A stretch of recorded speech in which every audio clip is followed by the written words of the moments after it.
દોસ્તો, મારી કુચુની મોજ ચેનલમાં આપનું સ્વાગત છે। આજના વિડીયોમાં આપણે વાત કરવા જઈ રહ્યા છીએ કે આજે તો રણજીતભાઈના મામાના ઘરેથી કેટલા બધા મહેમાનો આવ્યા। અચાનક આટલા બધા મહેમાનો, આખો ટેમ્પો ભરીને આવ્યા। મહેમાનોમાં કોણ કોણ આવ્યું હતું આજે તો જુઓ। આવનારા છોટુ બેબી માટે જોરદાર મજાનું રીલ્સ બનાવ્યું, એવું રીલ્સ બનાવ્યું કે પૂનમ ભાભીને મૂકીને જ બધા લોકો ચાલ્યા ગયા। અરે તમે વિડીયોમાં જુઓ તો ખરા કે એક રીલ બનાવતા કેટલો ટાઈમ લાગ્યો હતો, કેટલી મુશ્કેલી થઈ હતી, એટલે કે કેટલો સમય ગયો હતો અને પછી એ રીલ બન્યું હતું। તમને આ વિડીયોમાં એમની આ હસી મજાક વાળો સીન વિડીયોમાં લાઈવ જોવા મળી રહેશે। બધી જ માહિતી મેળવવા માટે કરી દો મારી ચેનલને ફટાફટ like, share and subscribe. Full video in life of Thakor channel દોસ્તો, ફૂલ વિડીયોની લિંક ડિસ્ક્રિપ્શનમાં મૂકેલી છે, ત્યાં જઈ તમે આખો વિડીયો વોચ કરી શકો છો। આવી ટૂંકી ટચુકડી લાઈવ લેટેસ્ટ ટ્રેન્ડિંગ માહિતી મેળવવા માટે કરી દો મારી ચેનલને ફટાફટ સબસ્ક્રાઇબ। તો ચાલો દોસ્તો, વધારે રાહ ન જોતા આપણે વિડીયોની શરૂઆત કરી દઈએ છીએ। વિડીયોમાં તમે લાઈવ જુઓ કે આજે તો મિતાંશ ચાલતા શીખી રહ્યો છે, સંજયભાઈ તો એને પગલે પગલે ચલાવતા શીખી આવી રહ્યા છે। અને આજે તો પાર્વતી ભાભીએ શેનું શાક બનાવ્યું? કાજુનું શાક। તેમના પપ્પા તેમના ઉપર ગુસ્સે થયા, એટલે કે સસરાજી તેમના ઉપર કેમ ગુસ્સે થયા? કાજુનું શાક બનાવ્યું એના કારણે।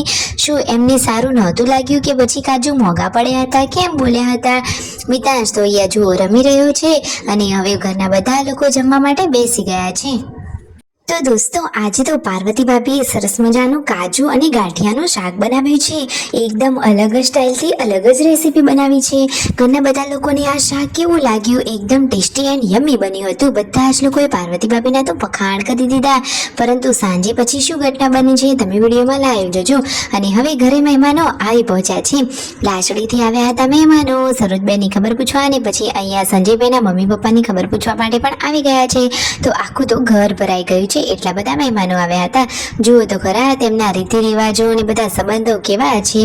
બધા જ લોકો વ્યવહાર કરી રહ્યા છે, તેમના પપ્પાને બોલાવીને પૈસા આપી રહ્યા છે। એ તો પૈસા લેવાની ના પાડી રહ્યા છે, પરંતુ થતો વ્યવહાર તો કરવો પડે ને। પરિવારમાં એકતા તો જુઓ, અને બધા જ લોકો કેટલા પ્રેમ ભાવથી તેમના સમાચાર પૂછવા માટે આવ્યા છે। તો બધાને જુઓ ચા પાણી અને ઠંડા પીણા કરાવ્યા। બધા લોકો વ્યવહાર પતાવી અને બધાની મુલાકાત લઈ હવે ઘરે જવા માટે નીકળી રહ્યા છે। કેટલા બધા મહેમાનો આવ્યા હતા, આજે તો આખું ઘર જ ભરાઈ ગયું હતું। ફાઇનલી મહેમાનો જઈ રહ્યા છે, એ તો બધા જ લોકો મૂકવા માટે આવી પહોંચ્યા છે। એ તો આ ટેમ્પો લઈને આવ્યા હતા। તો જુઓ બધા જ લોકો બાય બાય ટાટા કરી અને તેમને ત્યાંથી વિદાય આપી। મિતાંશ અહીંયા રમી રહ્યો છે અને આ બે લાડકી દીકરીઓને તો રણજીતભાઈએ ઉપાડી લીધી છે। હવે રીલ બનાવવાનો ટાઈમ આવી ગયો છે। પૂનમ ભાભીની સાથે બધા લોકો કેવો રીલ બનાવી રહ્યા છે। સંજયભાઈની મસ્તી તો તમે જુઓ। અરે પરિવારમાં બધા સાથે હળી મળીને રહેવાનું અને નાની નાની વાતમાં આવી મીઠી નોકઝોક કરતા રહીએ તો જીવન જીવવાની મજા જ કંઈક અલગ હોય છે। જુઓ તો ખરા કેવું રીલ બનાવ્યું। આપણી ચેનલ પર જે રીલ મુકાઈ ગયો છે એને બનાવવા માટે તેમને જે કેટલો બધો સમય લાગ્યો હતો દોસ્તો, જુઓ તો ખરા એમના પાછળ પણ એમની ઘણી બધી મહેનત જોડાયેલી છે।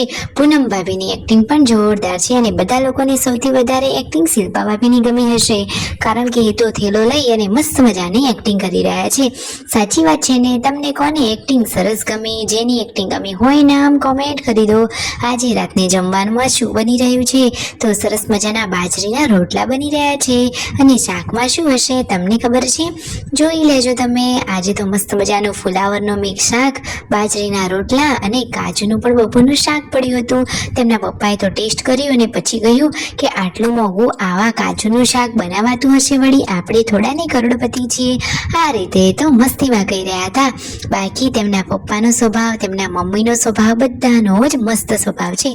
ઠાકોર ફેમિલીની તો બાકી વાત જ અલગ છે।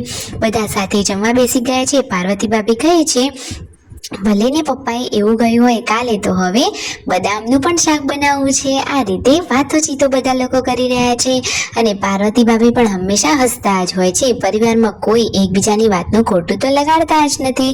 મસ્ત મજાના બધા હળી મળીને રહે છે, અને આ ફેમિલી આમ જ હસતું ખેલતું અને ખુશ અને ખુશાલીઓથી ભરેલું રહે। હવે પૂનમ ભાભી ફટોફટ ખુશખબરી આપી દે તો ફટોફટ ઘરમાં ખુશીઓ છવાઈ જાય। હવે ગુડ ન્યૂઝ પણ નજીકમાં જ છે, થોડા જ દિવસમાં ખબર પડી જશે। તો ફટોફટ લાઈક, શેર એન્ડ સબસ્ક્રાઇબ।